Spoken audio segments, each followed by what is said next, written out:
Nyako Ramogi mano chenro madhi nyime kama oganda golo pachgi e weche motenore kod pacha iwacho ni chik mar omenda mar higa mag 2024-2025 en mano ma bende gigoye mbaka giporo iye kendo giyango mondo mi gichop kare dwaro mar chik mar ni pach jopiny onego kaw kapok ogol paro moro amora mar omenda ma bendi biro tigodo e higa mag 2025-2026. Ka wadhi nyime chenro mag somo koro dok e wang'e skunde mane olor e gwenge mag Kerio Valley bang' monj mane otimore juma mokalo ma padri ma jokopere ne onegi kendo kaichielo gi magina.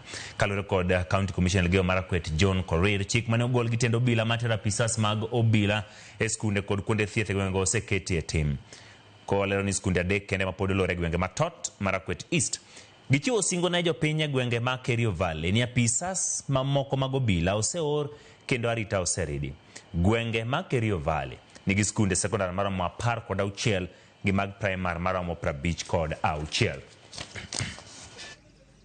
What we have done as a department, we have deployed security officers in all schools within Kerio Valley. So there should not be any fear at all. These security officers will be in these schools for the period we deem it is unsafe for learners and teachers.